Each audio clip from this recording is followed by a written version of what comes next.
அவர்கள் அனைத்து இந்திய அண்ணா திராவிட முன்னேற்ற கழகத்தினுடைய மூத்த தலைவர்களில் ஒருவர். புரட்சித் தலைவர் எம்ஜிஆர் மறைவுக்கு பின்பாக மறைந்த முன்னாள் முதலமைச்சர், எங்களுடைய கழகத்தினுடைய போற்றுதலுக்குரிய பொதுச் செயலாளர் புரட்சித் தலைவி அம்மா அவர்கள் இந்த இயக்கத்தை தலைமையேற்று வழிநடத்திய பொழுது புரட்சித் தலைவி அருகாமையில் ஒரு முன்னணி தளபதியாக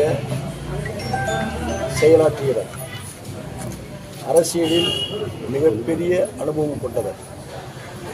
அரசியலில் ஏற்றத்தாழ்வுகளை சந்தித்தவர். அதே நேரத்தில் அவருடைய உழைப்பிற்கு ஏற்ற அளவிலே இதய தெய்வம் டாக்டர் புரட்சித் தலைவி அம்மா அவர்கள் உயர்ந்த பதவிகளை எல்லாம் கொடுத்து அழகு பார்த்தார்கள். அதைத் தொடர்ந்து இன்று நம்முடைய கழகத்தினுடைய பொதுச் செயலாளர் எடப்பாடியார் அவர்களும் புரட்சித் தலைவி அவரிடத்தில் எந்த அளவிற்கு அவரை மதிப்போடும் மரியாதையோடும் வழிநடத்தினார்களோ அதேபோல் இன்றளவில் கழகத்தினுடைய பொதுச் செயலாளர் எடப்பாடியார் அவர்கள் ஒரு மூத்த தலைவராக இருக்கின்ற செங்கோட்டையன் அவர்களை மதித்து அவரை மதித்து அழைத்து செல்கிறார் என்பதை நான் தெரிவித்துக் கொள்கிறேன்.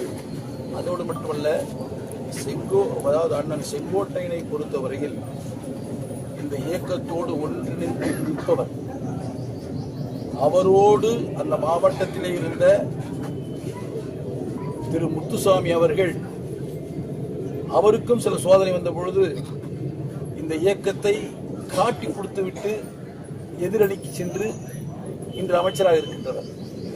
ஆனால் அதே மாவட்டத்தில் இருக்கின்ற ஒரு தலைவர் பல்வேறு சோதனைகளை சந்தித்தாலும் இந்த இயக்கத்தை நம்முடைய உழைப்பாலும் இந்த இயக்கம் வளர்ந்திருக்கிறது என்ற சிந்தனையோடு இந்த இயக்கத்திற்கு கடைசி வரை இறுதி வரை உறுதுணையாக இருப்பார் என்ற நம்பிக்கை எனக்கு இருக்கிறது. வரக்கூடிய 2026 தேர்தலில் பிரிந்திருக்கக்கூடிய அதிமுக ஒன்றிணைந்து போட்டிட்டாதான் அதிமுக வெற்றி பெற முடியும், இல்லைன்னா அதிமுகவுக்கு 2026 தேர்தல் தாழ்வு தான் அப்படின்னு ஒரு செய்தியாளர் சந்திப்பில் ஓபிஎஸ் அவர்கள் சொல்லியிருக்காங்க. அவர் சொல்வது அவருடைய கருத்தாக எடுத்துக்கொண்டாலும் கூட எந்த நிபந்தனையும் இல்லாமல் நான் இணைவதற்கு தயார் என்று சொல்லுகிறார். சொல்லிவிட்டு அடுத்தது என்ன செய்கிறார் என்று சொன்னால் உச்சநீதிமன்றத்தில் கேவிட் போடுகிறார். அதுக்கு என்ன பொருள்? கட்சியை எதிர்த்து தேர்தல் களத்தில் நிற்கிறார். எதிரிகளோடு சேர்ந்து இணைந்து எங்களை எதிர்க்கிறார். அதற்கு என்ன பொருள்? தலைமை கழகத்திலே அடியாட்களை அடிக்கிறார், பொருளை சேதாரப்படுத்துகிறார். அதற்கு என்ன பொருள்? நான் ஒரு கருத்தை இங்கே வெளிப்படையாக சொல்ல விரும்புகிறேன். புரட்சித் தலைவர் எம்ஜிஆர் மறைவுக்கு பின்பாக இதே போன்ற ஒரு சூழல் இருந்தது. அப்பொழுது புரட்சித் தலைவி அம்மா அவர்களை இந்த கட்சிக்கு தலைமையேற்க வைக்கக்கூடாது என்பதற்காக சில பெருந்தலைவர், ஏன் குறிப்பாக சொல்லுகிறேன், ஆர்.எம். வீரப்பன் போன்றவர்கள் எல்லாம் ஒரு சில தலைவர்கள் இணைந்து புரட்சித் தலைவர் எம்ஜிஆருடைய துணைவியார் அன்னியார் ஜானகி அம்மையாரை முன்னிறுத்தினார்கள். முன்னிறுத்தி முதலமைச்சர் பொறுப்பையும் கொடுத்தார்கள். அதற்கு பின்பு நம்பிக்கையில்லா தீர்மானத்தில் ஆட்சி கவிழ்ந்த பின்பு தேர்தலும் வருகிறது. அந்த தேர்தலில் ஜானகி அம்மையாரை முன்னிறுத்தி மறைந்த முன்னாள் நடிகர் சிவாஜி கணேசன் அவர்களை கூட்டணி வைத்துக் கொண்டு தேர்தல் களத்தில் இருக்கிறார்கள். அவர்கள் ஒரு பிரிவாக நிற்கிறார்கள். புரட்சித் தலைவி அம்மா அவர்கள் தொண்டருடைய செல்வாக்கோடு ஒரு பிரிவாக நிற்கிறார்கள். ஜாஜே என்று அதற்கு பெயரிடப்படுகிறது. அப்படி பெயரிடப்பட்டு தேர்தல் களத்திலே அந்த வாக்கு வங்கிகளை பார்க்கின்ற பொழுது மக்களும் அதிமுக தொண்டர்களும் புரட்சித் தலைவி அம்மா அவர்களை ஏற்றுக்கொண்டார்கள் என்று நிரூபணமாகிறது. அன்னியார் ஜானகி அம்மையார் அவர்கள் எந்த வகையிலாவது புரட்சித் தலைவி அம்மா அவர்களை வெளியேற்ற வேண்டும் என்று ஜானகி அம்மையாரை பயன்படுத்துவதற்கு இந்த தலைவர் முயற்சி செய்கிறார்கள். ஆனால் ஜானகி அம்மையார் முடிவெடுக்கிறார். என்ன என்று சொன்னால், இந்த இயக்கத்தை உருவாக்கியவர் என்னுடைய கணவர் உருவாக்கிய இந்த இயக்கம் பாழ்பட்டுவிடக் கூடாது. மக்கள் சக்தி அந்த அம்மையாரிடத்தில் இருக்கிறது. தொண்டர்கள் அந்த அம்மையார் பக்கத்தில் இருக்கிறார்கள். அரசியல் ஆதாயம் தேடுவதற்காக என்னை இவர்கள் பயன்படுத்த முயற்சிக்கிறார்கள். முடியாது என்று சொல்லி நேரடியாக புரட்சித் தலைவி அழைத்து, நான் ஒதுங்கிக் கொள்கிறேன், புரட்சித் தலைவர் எம்ஜிஆர் உருவாக்கிய இந்த கட்சியை நீ வழிநடத்து, உனக்கு நான் பாதுகாப்பாக இருக்கிறேன் என்று சொல்லி தலைமை கழகத்தை கொடுத்துவிட்டு ஒதுங்கிவிட்டார்கள். இந்த கட்சியினுடைய எல்லா வகையிலும் உரிமை கொண்டாடிய, உரிமை ஏற்றுக்கொள்ளக்கூடிய அந்த தலைமை கழகமே தன்னுடைய பெயரில் தான் வாங்கப்பட்ட அந்த தலைமை கழகத்தையே கட்சிக்கு அளித்த அந்த அம்மையார் கட்சியினுடைய நலன் கருதி ஒதுங்கிக் கொள்கிறார்கள். ஆனால் சிலர் இந்த கட்சியிலே உள்ளே நுழைந்து எல்லாத்தையும் அனுபவித்து விட்டு, அதிகாரத்தை அனுபவித்து, பணபலத்தை அனுபவித்து விட்டு, வசதி வாய்ப்புகளை உருவாக்கி கொண்டு இன்று இந்த கட்சியை அழிப்பதற்காக முயற்சி செய்து கொண்டிருக்கிறார்கள். இது என்ன நிலை? என்ன இரட்டை வேடம்? என்ன இரட்டை நாக்கு? பாதுகாப்பு கொடுத்திருக்காங்க. திடீர்னு அவருக்கு ஓய்வு அறிவிச்சிருக்காங்க. இதை பற்றி உங்களோட கருத்து என்ன அடிப்படையில் மத்திய அரசு கொடுத்திருக்கிறது என்று தெரியவில்லை. ஒரு கட்சியினுடைய தலைவராக உருவாயிருக்கிறார், ஒரு நடிகராக இருக்கிறார்.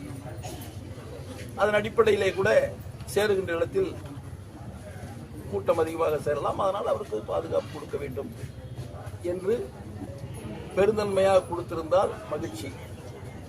அரசியல் ரீதியாக சுயநலத்தோடு விஜயை தன் பக்கம் இழுப்பதற்காக, அவரை சந்தோஷப்படுத்துவதற்காக இந்த பிரிவை கொடுத்திருக்கிறார் என்று சொன்னால், பிஜேபியுடைய வரலாறு நீங்கள் திரும்பி பார்த்தால் எது உண்மை என்பது உங்களுக்கு நான் விட்டுவிடுகிறேன். மரியாதைக்குரிய அண்ணன் செங்கோட்டையன் அவர்கள் அனைத்து இந்திய அண்ணா திராவிட முன்னேற்ற கழகத்தினுடைய மூத்த தலைவர்களில் ஒருவர். புரட்சித் தலைவர் எம்ஜிஆர் மறைவுக்கு பின்பாக மறைந்த முன்னாள் முதலமைச்சர், எங்களுடைய கழகத்தினுடைய போற்றுதலுக்குரிய பொதுச் செயலாளர் புரட்சித் தலைவி அம்மா அவர்கள் இந்த இயக்கத்தை தலைமையேற்று வழிநடத்திய பொழுது புரட்சித் தலைவி அருகாமையில் ஒரு முன்னணி தளபதியாக செயலாற்றியவர். அரசியலில் மிகப்பெரிய அனுபவம் கொண்டவர். அரசியலில் ஏற்றத்தாழ்வுகளை சந்தித்தவர். அதே நேரத்தில் அவருடைய உழைப்பிற்கு ஏற்ற அளவிலே இதய தெய்வம் டாக்டர் புரட்சித் தலைவி அம்மா அவர்கள் உயர்ந்த பதவிகளை எல்லாம் கொடுத்து அழகு பார்த்தார்கள். அதைத் தொடர்ந்து இன்று நம்முடைய கழகத்தினுடைய பொதுச் செயலாளர் எடப்பாடியார் அவர்களும் புரட்சித் தலைவி அவர்களிடத்தில் எந்த அளவிற்கு அவரை மதிப்போடும் மரியாதையோடும் வழிநடத்தினார்களோ அதேபோல் இன்றளவில் கழகத்தினுடைய பொதுச் செயலாளர் எடப்பாடியார் அவர்கள் ஒரு மூத்த தலைவராக இருக்கின்ற செங்கோட்டையன் அவர்களை மதித்து, அவரை மதித்து அழைத்து செல்கிறார் என்பதை நான் தெரிவித்துக் கொள்கிறேன். அதோடு மட்டுமல்ல, அதாவது அண்ணன் செங்கோட்டையனை பொறுத்தவரையில் இந்த இயக்கத்தோடு ஒன்றிணைந்து நிற்பவர். அவரோடு அந்த மாவட்டத்திலே இருந்த திரு முத்துசாமி அவர்கள், அவருக்கும் சில சோதனை வந்த பொழுது இந்த இயக்கத்தை காட்டி கொடுத்துவிட்டு எதிரணிக்கு சென்று இன்று அமைச்சராக இருக்கின்றனர். ஆனால் அதே மாவட்டத்தில் இருக்கின்ற ஒரு தலைவர் பல்வேறு சோதனைகளை சந்தித்தாலும் இந்த இயக்கத்தை நம்மால், நம்முடைய உழைப்பாலும் இந்த இயக்கம் வளர்ந்திருக்கிறது என்ற சிந்தனையோடு இந்த இயக்கத்திற்கு கடைசி வரை, இறுதி வரை உறுதுணையாக இருப்பார் என்ற நம்பிக்கை எனக்கு இருக்கிறது. வரக்கூடிய 2026 தேர்தலில் பிரிந்திருக்கக்கூடிய அதிமுக ஒன்றிணைந்து போட்டிட்டாதான் அதிமுக வெற்றி பெற முடியும், இல்லைன்னா அதிமுகவுக்கு 2026 தேர்தல் தாழ்வு தான் அப்படின்னு ஒரு செய்தியாளர் சந்திப்பில் ஓபிஎஸ் அவர்கள் சொல்லியிருக்காங்க. அவர் சொல்வது அவருடைய கருத்தாக எடுத்துக்கொண்டாலும் கூட எந்த நிபந்தனையும் இல்லாமல் நான் இணைவதற்கு தயார் என்று சொல்லுகிறார். சொல்லிவிட்டு அடுத்தது என்ன செய்கிறார் என்று சொன்னால் உச்சநீதிமன்றத்தில் கேவியட் போடுகிறார். அதுக்கு என்ன பொருள்? கட்சியை எதிர்த்து தேர்தல் களத்தில் நிற்கிறார். எதிரிகளோடு சேர்ந்து இணைந்து எங்களை எதிர்க்கிறார். அதற்கு என்ன பொருள்? தலைமை கழகத்திலே அடியாட்களை அடிக்கிறார், பொருளை சேதாரப்படுத்துகிறார். அதற்கு என்ன பொருள்? நான் ஒரு கருத்தை இங்கே வெளிப்படையாக சொல்ல விரும்புகிறேன். புரட்சித் தலைவர் எம்ஜிஆர் மறைவுக்கு பின்பாக இதே போன்ற ஒரு சூழல் இருந்தது. அப்பொழுது புரட்சித் தலைவி அம்மா அவர்களை இந்த கட்சிக்கு தலைமையேற்க வைக்கக்கூடாது என்பதற்காக சில பெருந்தலைவர், ஏன் குறிப்பாக சொல்லுகிறேன், ஆர்.எம். வீரப்பன் போன்றவர்கள் எல்லாம் ஒரு சில தலைவர்கள் இணைந்து புரட்சித் தலைவர் எம்ஜிஆருடைய துணைவியார் அன்னியார் ஜானகி அம்மையாரை முன்னிறுத்தினார்கள். முன்னிறுத்தி முதலமைச்சர் பொறுப்பையும் கொடுத்தார்கள். அதற்கு பின்பு நம்பிக்கையில்லா தீர்மானத்தில் ஆட்சி கவிழ்ந்த பின்பு தேர்தலும் வருகிறது. அந்த தேர்தலில் ஜானகி அம்மையாரை முன்னிறுத்தி மறைந்த முன்னாள் நடிகர் சிவாஜி கணேசன் அவர்களை கூட்டணி வைத்துக் கொண்டு தேர்தல் களத்தில் இருக்கிறார்கள். அவர்கள் ஒரு பிரிவாக நிற்கிறார்கள். புரட்சித் தலைவி அம்மா அவர்கள் தொண்டருடைய செல்வாக்கோடு ஒரு பிரிவாக நிற்கிறார்கள். ஜே என்று அதற்கு பெயரிடப்படுகிறது. அப்படி பெயரிடப்பட்டு தேர்தல் களத்திலே அந்த வாக்கு வங்கிகளை பார்க்கின்ற பொழுது மக்களும் அதிமுக தொண்டர்களும் புரட்சித் தலைவி அம்மா அவர்களை ஏற்றுக்கொண்டார்கள் என்று நிரூபணமாகிறது. அன்னியார் ஜானகி அம்மையார் அவர்கள் எந்த வகையிலாவது புரட்சித் தலைவி அம்மா அவர்களை வெளியேற்ற வேண்டும் என்று ஜானகி அம்மையாரை பயன்படுத்துவதற்கு இந்த தலைவர்கள் முயற்சி செய்கிறார்கள். ஆனால் ஜானகி அம்மையார் முடிவெடுக்கிறார். என்ன என்று சொன்னால், இந்த இயக்கத்தை உருவாக்கியவர் என்னுடைய கணவர். என்னுடைய கணவர் உருவாக்கிய இந்த இயக்கம் பாழ்பட்டு விடக்கூடாது. மக்கள் சக்தி அந்த அம்மையாரிடத்தில் இருக்கிறது. தொண்டர்கள் அந்த அம்மையார் பக்கத்தில் இருக்கிறார்கள். அரசியல் ஆதாயம் தேடுவதற்காக என்னை இவர்கள் பயன்படுத்த முயற்சிக்கிறார்கள். முடியாது என்று சொல்லி நேரடியாக புரட்சித் தலைவி அழைத்து, நான் ஒதுங்கிக் கொள்கிறேன், புரட்சித் தலைவர் எம்ஜிஆர் உருவாக்கிய இந்த கட்சியை நீ வழிநடத்து, உனக்கு நான் பாதுகாப்பாக இருக்கிறேன் என்று சொல்லி தலைமை கழகத்தை கொடுத்து விட்டு ஒதுங்கிவிட்டார்கள். இந்த கட்சியினுடைய எல்லா வகையிலும் உரிமை கொண்டாடிய, உரிமை ஏற்றுக்கொள்ளக்கூடிய அந்த தலைமை கழகமே தன்னுடைய பெயரில் தான் வாங்கப்பட்ட அந்த தலைமை கழகத்தையே கட்சிக்கு அளித்த அந்த அம்மையார் கட்சியினுடைய நலன் கருதி ஒதுங்கிக் கொள்கிறார்கள். ஆனால் சிலர் இந்த கட்சியிலே உள்ளே நுழைந்து எல்லாத்தையும் அனுபவித்து விட்டு, அதிகாரத்தை அனுபவித்து, பணபலத்தை அனுபவித்து விட்டு, வசதி வாய்ப்புகளை உருவாக்கி கொண்டு இன்று இந்த கட்சியை அழிப்பதற்காக முயற்சி செய்து கொண்டிருக்கிறார்கள். இது என்ன நிலை? என்ன இரட்டை வேடம்? என்ன இரட்டை நாக்கு? பாதுகாப்பு வந்து கொடுத்திருக்காங்க. திடீர்னு அவருக்கு ஓய்வு பிரிவு அறிவிச்சிருக்காங்க. இதை பற்றி உங்களோட கருத்து? என்ன அடிப்படையில் மத்திய அரசு கொடுத்திருக்கிறது என்று தெரியவில்லை. ஒரு கட்சியினுடைய தலைவராக உருவாயிருக்கிறார், ஒரு நடிகராக இருக்கிறார். அதன் அடிப்படையிலே கூட சேருகின்ற இடத்தில் கூட்டம் அதிகமாக சேரலாம், அதனால் அவருக்கு பாதுகாப்பு கொடுக்க வேண்டும் என்று பெருந்தன்மையாக கொடுத்திருந்தால் மகிழ்ச்சி.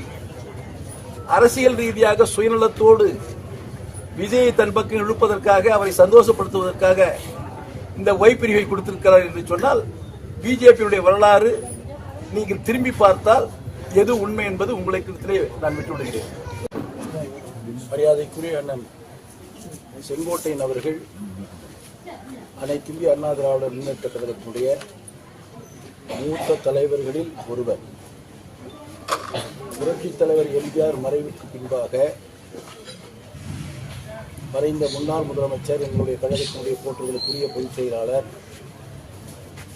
புரட்சித் தலைவி அம்மா அவர்கள் இந்த இயக்கத்தை தலைமையேற்று வழிநடத்திய பொழுது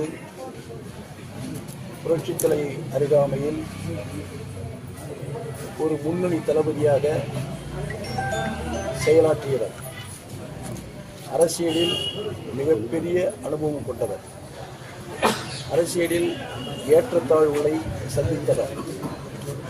அதே நேரத்தில் அவருடைய உழைப்பிற்கு ஏற்ற அளவிலே இதய தெய்வம் டாக்டர் புரட்சித் தலைவி அம்மா அவர்கள் உயர்ந்த பதவிகளை எல்லாம் கொடுத்து அழகு பார்த்தார்கள். அதைத் தொடர்ந்து இன்று நம்முடைய கழகத்தினுடைய பொதுச் செயலாளர் எடப்பாடியார் அவர்களும் புரட்சித் தலைவி அவர்களிடத்தில் எந்த அளவிற்கு அவரை மதிப்போடும் மரியாதையோடும் வழிநடத்தினார்களோ அதேபோல் இன்றளவில் கழகத்தினுடைய பொதுச் செயலாளர் எடப்பாடியார் அவர்கள் ஒரு மூத்த தலைவராக இருக்கின்ற செங்கோட்டையன் அவர்களை மதித்து, அவரை மதித்து அழைத்து செல்கிறார் என்பதை நான் தெரிவித்துக் கொள்கிறேன். அதோடு மட்டுமல்ல, அதாவது அண்ணன் செங்கோட்டையனை பொறுத்தவரையில் இந்த இயக்கத்தோடு ஒன்றிணைந்து நிற்பவர். அவரோடு அந்த மாவட்டத்திலே இருந்த திரு முத்துசாமி அவர்கள், அவருக்கும் சில சோதனை வந்த பொழுது இந்த இயக்கத்தை காட்டி கொடுத்துவிட்டு எதிரணிக்கு சென்று இன்று அமைச்சராக இருக்கின்றனர். ஆனால் அதே மாவட்டத்தில் இருக்கின்ற ஒரு தலைவர் பல்வேறு சோதனைகளை சந்தித்தாலும் இந்த இயக்கத்தை நம்மால், நம்முடைய உழைப்பாலும் இந்த இயக்கம் வளர்ந்திருக்கிறது என்ற சிந்தனையோடு இந்த இயக்கத்திற்கு கடைசி வரை, இறுதி வரை உறுதுணையாக இருப்பார் என்ற நம்பிக்கை எனக்கு இருக்கிறது. வரக்கூடிய 2026 தேர்தலில் பிரிந்திருக்கக்கூடிய அதிமுக வந்து ஒன்றிணைந்து போட்டிட்டாதான் அதிமுக வெற்றி பெற முடியும், இல்லைன்னா அதிமுகவுக்கு 2026 தேர்தல் தாழ்வு தான் அப்படின்னு ஒரு செய்தியாளர் சந்திப்பில் ஓபிஎஸ் அவர்கள் சொல்லியிருக்காங்க. அவர் சொல்லுவது அவருடைய கருத்தாக எடுத்துக்கொண்டாலும் கூட எந்த நிபந்தனையும் இல்லாமல் நான் இணைவதற்கு தயார் என்று சொல்லுகிறார். சொல்லிவிட்டு அடுத்தது என்ன செய்கிறார் என்று சொன்னால் உச்சநீதிமன்றத்தில் கேவியட் போடுகிறார். அதுக்கு என்ன பொருள்? கட்சியை எதிர்த்து தேர்தல் களத்தில் இருக்கிறார், எதிரிகளோடு சேர்ந்து இணைந்து எங்களை எதிர்க்கிறார். அதற்கு என்ன பொருள்? தலைமை கழகத்திலே அடியாட்களை வந்து அடிக்கிறார், பொருளை சேதாரப்படுத்துகிறார். அதற்கு என்ன பொருள்? நான் ஒரு கருத்தை இங்கே வெளிப்படையாக சொல்ல விரும்புகிறேன். புரட்சி தலைவர் எம்ஜிஆர் மறைவுக்கு பின்பாக இதே போன்ற ஒரு சூழல் இருந்தது. அப்பொழுது புரட்சி தலைவி அம்மா அவர்களை இந்த கட்சிக்கு தலைமையேற்க வைக்கக்கூடாது என்பதற்காக சில பெருந்தலைவர், ஏன் குறிப்பாக சொல்லுகிறேன், ஆர்.எம். வீரப்பன் போன்றவர்கள் எல்லாம் ஒரு சில தலைவர்கள் இணைந்து புரட்சி தலைவர் எம்ஜிஆருடைய துணைவியார் அன்னியார் ஜானகி அம்மையாரை முன்னிறுத்தினார்கள். முன்னிறுத்தி முதலமைச்சர் பொறுப்பையும் கொடுத்தார்கள். அதற்கு பின்பு நம்பிக்கையில்லா தீர்மானத்தில் ஆட்சி கவிழ்ந்த பின்பு தேர்தலும் வருகிறது. அந்த தேர்தலில் ஜானகி அம்மையாரை முன்னிறுத்தி மறைந்த முன்னாள் நடிகர் சிவாஜி கணேசன் அவர்களை கூட்டணி வைத்துக் கொண்டு தேர்தல் களத்தில் இருக்கிறார்கள். அவர்கள் ஒரு பிரிவாக நிற்கிறார்கள். புரட்சி தலைவி அம்மா அவர்கள் தொண்டருடைய செல்வாக்கோடு ஒரு பிரிவாக நிற்கிறார்கள். ஜே என்று அதற்கு பெயரிடப்படுகிறது. அப்படி பெயரிடப்பட்டு தேர்தல் களத்திலே அந்த வாக்கு வங்கிகளை பார்க்கின்ற பொழுது மக்களும் அதிமுக தொண்டர்களும் புரட்சி தலைவி அம்மா அவர்களை ஏற்றுக்கொண்டார்கள் என்று நிரூபணமாகிறது. அன்னியார் ஜானகி அம்மையார் அவர்கள் எந்த வகையிலாவது புரட்சி தலைவி அம்மா அவர்களை வெளியேற்ற வேண்டும் என்று ஜானகி அம்மையாரை பயன்படுத்துவதற்கு இந்த தலைவர்கள் முயற்சி செய்கிறார்கள். ஆனால் ஜானகி அம்மையார் முடிவெடுக்கிறார். என்ன என்று சொன்னால், இந்த இயக்கத்தை உருவாக்கியவர் என்னுடைய கணவர் உருவாக்கிய இந்த இயக்கம் பாழ்பட்டு விடக்கூடாது. மக்கள் சக்தி அந்த அம்மையாரிடத்தில் இருக்கிறது, தொண்டர்கள் அந்த அம்மையார் பக்கத்தில் இருக்கிறார்கள். அரசியல் ஆதாயம் தேடுவதற்காக என்னை இவர்கள் பயன்படுத்த முயற்சிக்கிறார்கள். முடியாது என்று சொல்லி நேரடியாக புரட்சி தலைவி அழைத்து, நான் ஒதுங்கிக் கொள்கிறேன், புரட்சி தலைவர் எம்ஜிஆர் உருவாக்கிய இந்த கட்சியை நீ வழிநடத்து, உனக்கு நான் பாதுகாப்பாக இருக்கிறேன் என்று சொல்லி தலைமை கழகத்தையே கொடுத்து விட்டு ஒதுங்கிவிட்டார்கள். இந்த கட்சியினுடைய எல்லா வகையிலும் உரிமை கொண்டாடிய, உரிமை ஏற்றுக்கொள்ளக்கூடிய அந்த தலைமை கழகமே தன்னுடைய பெயரில் தான் வாங்கப்பட்ட அந்த தலைமை கழகத்தையே கட்சிக்கு அளித்த அந்த அம்மையார் கட்சியினுடைய நலன் கருதி ஒதுங்கிக் கொள்கிறார்கள். ஆனால் சிலர் இந்த கட்சியிலே உள்ளே நுழைந்து எல்லாத்தையும் அனுபவித்து விட்டு, அதிகாரத்தை அனுபவித்து, பணபலத்தை அனுபவித்து விட்டு, வசதி வாய்ப்புகளை உருவாக்கி கொண்டு இன்று இந்த கட்சியை அழிப்பதற்காக முயற்சி செய்து கொண்டிருக்கிறார்கள். இது என்ன நிலை? என்ன இரட்டை வேடம்? என்ன இரட்டை நாக்கு? பாதுகாப்பு வந்து கொடுத்திருக்கிறாங்க. திடீர்னு அவருக்கு ஓய்பிரிவு அறிவிச்சிருக்கிறாங்க. இதை பற்றி உங்களோட கருத்து? என்ன அடிப்படையில் மத்திய அரசு கொடுத்திருக்கிறது என்று தெரியவில்லை. ஒரு கட்சியினுடைய தலைவராக உருவாயிருக்கிறார், ஒரு நடிகராக இருக்கிறார். அதன் அடிப்படையிலே கூட சேருகின்ற இடத்தில் கூட்டம் அதிகமாக சேரலாம், அதனால் அவருக்கு பாதுகாப்பு கொடுக்க வேண்டும் என்று பெருந்தன்மையாக கொடுத்திருந்தால் மகிழ்ச்சி. அரசியல் ரீதியாக சுயநலத்தோடு விஜயை தன் பக்கம் இழுப்பதற்காக, அவரை சந்தோஷப்படுத்துவதற்காக இந்த ஒய் பிரிவை கொடுத்திருக்கிறார் என்று சொன்னால், பிஜேபியுடைய வரலாறு நீங்கள் திரும்பி பார்த்தால் எது உண்மை என்பது உங்களுக்கு நான் விட்டுவிடுகிறேன். மரியாதைக்குரிய அண்ணன் செங்கோட்டையன் அவர்கள் அனைத்து இந்திய அண்ணா திராவிட முன்னேற்ற கழகத்தினுடைய மூத்த தலைவர்களில் ஒருவர். புரட்சித் தலைவர் எம்ஜிஆர் மறைவுக்கு பின்பாக மறைந்த முன்னாள் முதலமைச்சர், எங்களுடைய கழகத்தினுடைய போற்றுதலுக்குரிய பொதுச் செயலாளர் புரட்சித் தலைவி அம்மா அவர்கள் இந்த இயக்கத்தை தலைமையேற்று வழிநடத்திய பொழுது புரட்சித் தலைவி அருகாமையில் ஒரு முன்னணி தளபதியாக செயலாற்றியவர். அரசியலில் மிகப்பெரிய அனுபவம் கொண்டவர். அரசியலில் ஏற்றத்தாழ்வுகளை சந்தித்தவர். அதே நேரத்தில் அவருடைய உழைப்பிற்கு ஏற்ற அளவிலே இதய தெய்வம் டாக்டர் புரட்சி தலைவி அம்மா அவர்கள் உயர்ந்த பதவிகளை எல்லாம் கொடுத்து அழகு பார்த்தார்கள்.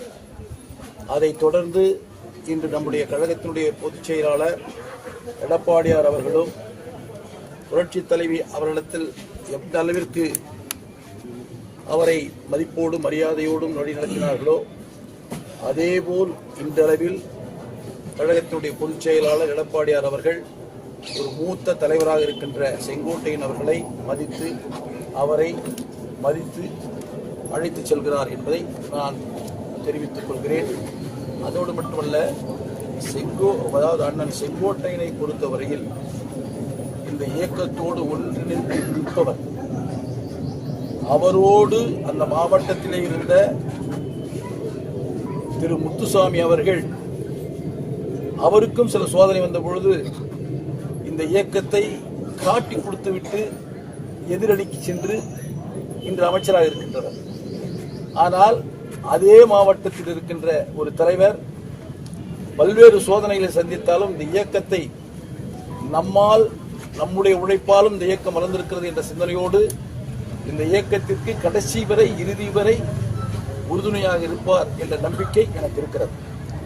வரக்கூடிய 2026 தேர்தலில் பிரிந்திருக்கக்கூடிய அதிமுக வந்து ஒன்றிணைந்து போட்டிட்டாதான் அதிமுக வெற்றி பெற முடியும், இல்லைன்னா அதிமுகவுக்கு 2026 தேர்தல் தாழ்வு தான் அப்படின்னு ஒரு செய்தியாளர் சந்திப்பில் ஓபிஎஸ் அவர்கள் சொல்லியிருக்காங்க.